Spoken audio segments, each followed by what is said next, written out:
a sometimes frustrating Turkish southpaw in his semi-final, Berat Karazlan.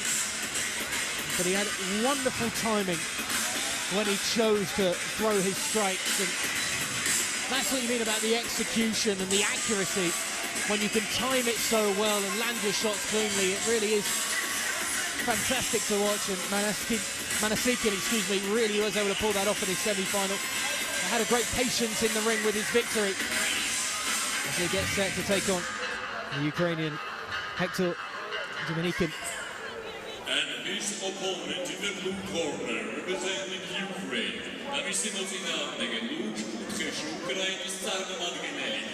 Duminik, who had a scrappy bout, shall we say, as a semi-final against the Belarusian Vitas Hatsuyev.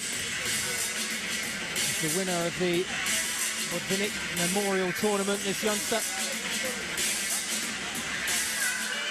wasn't really able to land too many clean shots in his semi-final. He was one with a lot of energy, but not really much accuracy when it came to either fighter.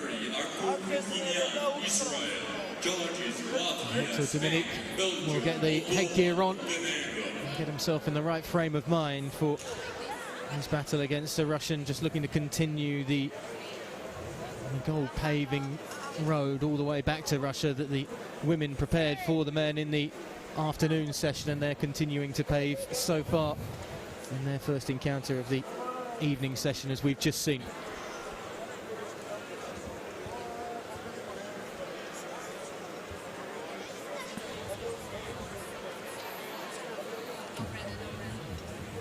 Check of all the headgear, make sure everything's strapped down and tightly on. And the two look like they're going to exchange gifts before the bout.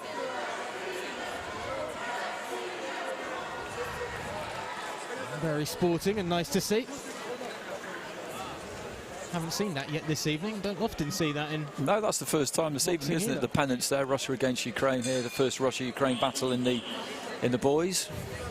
And the Russian coming out of the red corner, Manasikhin, looking to utilise that left jab straight away, and once, twice, three times there he's able to connect with his opponent. He's working it well. It's slightly more erratic from his opponent, Duminik. Very fast and quite frenetic start to this round. They're both willing to put their heads in at time and get right up close.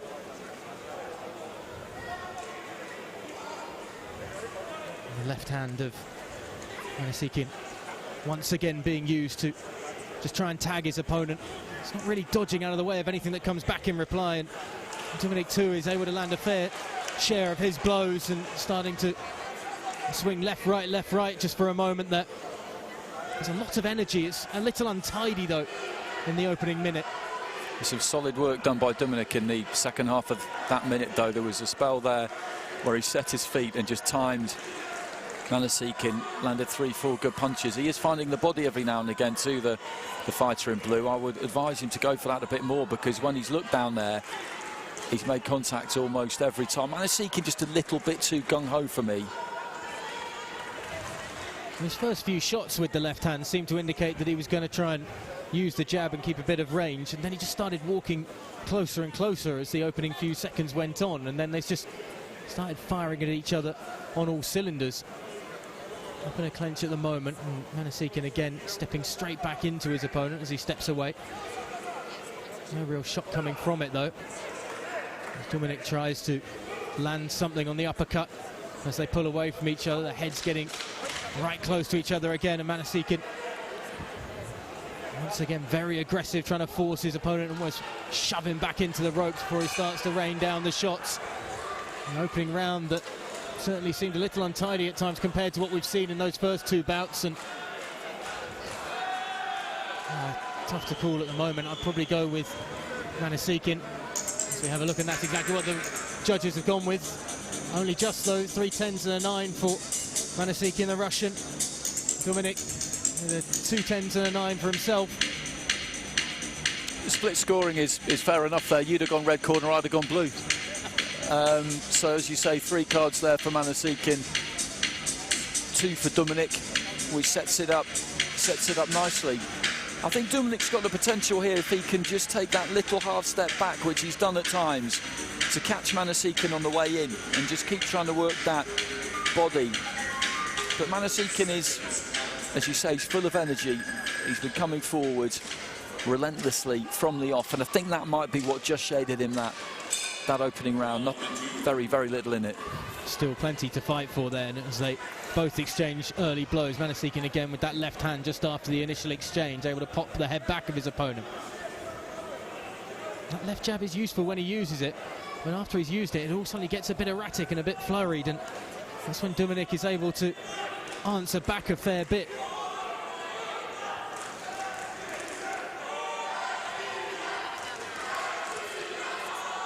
Dominik trying to throw a right, but MANASIKHIN ducking away from it. Again, the clinch once again. Good head work again from the Russian, just able to stay away from the swinging right hook once more, trying with the right uppercut this time, and MANASIKHIN able to step away, and he's moving around with a bit more confidence suddenly and learning when to step back now, the Russian. Nice quick 1-2 with the left right, looking for it again, but Dominik able to dodge away from the right hand that time, was still caught with the left, and 3 good blows in the last 4 for the Russian. He's had a decent first minute there, MANASIKHIN, I think. As you say, he's maybe just settled down a touch, not much, but enough to just have a little bit more of a think about what he's doing. If anything, Dominik's gone the other way, and he's looking a bit ragged now. Yeah, he's the one that's leaning in and just throwing whatever he can in a few moments, as we saw just then before the clinch. MANASIKHIN has started to take those important just steps back, keeping himself safe away from any sort of rebuttal from his opponent. That's a good left there before able to duck underneath the follow-up and the fight back from Dominik. Pace has suddenly dropped off in this second minute of this second round. They're both happy to clench a fair bit. I think the trunks just need to come up a little bit for Dominik before the end of this round. Get himself tucked in.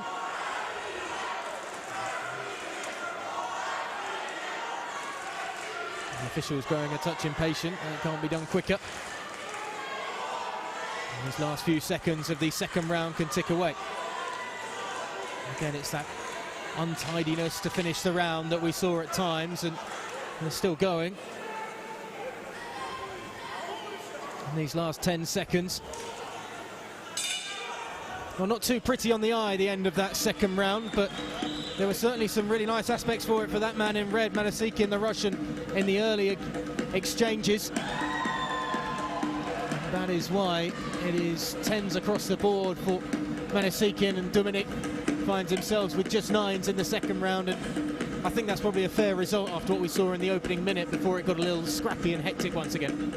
Yeah, I thought that was a pretty clear round for MANASIKHIN. He just showed a little bit more composure than Dominik. He made the adjustments better, really, because in the first round I thought he was a bit too frenetic, and he just calmed down enough in that second round. Dominik, meanwhile, as I said, kind of went the other way, and maybe having dropped that first round by majority, if you like, he felt he had to go after it in the second, and I'm not sure he did really.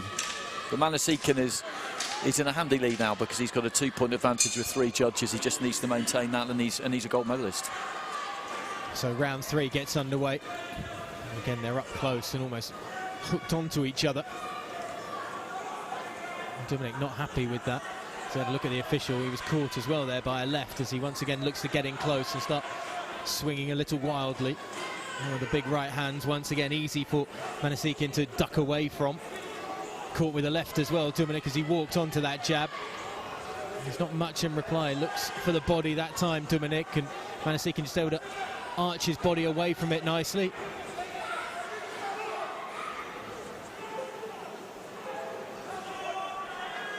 Too much pushing from both of them, according to the officials. MANASIKHIN goes over the top with the right hand that more lands on the shoulder than anything else of his opponent. Again, tied up together. Each side step away from the initial rally from Dominik, but there's still not much coming. That's a lovely, good little left jab, though, from MANASIKHIN that does catch Dominik square on the chin. About 50 seconds to go in this final round. Hasn't been a great round aesthetically for boxing fans, but it's probably the round the Russian will be more than happy with. It will, because he's got that advantage, that 2-round advantage with 3 judges, so he just had to stay away from a point deduction realistically in this final round to make sure that he's going to come out on the right side of it, because they're pretty close, these two, in terms of ability. So a 10-8 in favour of Duminik was never particularly likely, and Manasikhin will be happy with this. He's running down the clock. He knows that his opponent's kind of running out of ideas really here. He's won the fight. It's a lovely right uppercut followed by a right hook around the side from Manasikhin, showing still that he has some punching prowess rather than what we're seeing here, with the two go down to the deck as the bell goes in round 3, and that will be a job done for the Russian, you feel. Landed the better of the punches in the 3rd round, landed the better of the punches in the 2nd round as well. After that split opening round between these two, Manasikhin just able to establish himself on top for those final 2 rounds and get the job done against Duminik, who really did seem to have nothing left in terms of ideas in the tank. After an initially fairly decent opening round, seemed to dry up and they didn't really know how else to approach it. Yeah, it was kind of surprising that. I thought that was a good foundation he laid in the 1st round. I thought he just sneaked it. He dropped it 3-2 on the cards, and I thought he might kind of build from there, but credit to Manasikhin. It was him who did that.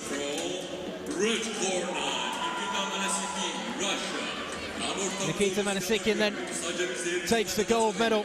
The second in as many fights that the Russians have been involved in already this evening. Fine performance from him in the end. And once more in a bout between Russia and the Ukraine. It's Russia that finish on top here in Tbilisi as we continue through the EUBC Junior Boxing Championships here in Georgia. It's a good fight though. Another good fight. Got a bit scrappy towards the final stages, but it was a really interesting one for the first couple of rounds. And Russia with another gold medal. So that's 2 gold medals for them out of 3 fights so far in the boys section this evening.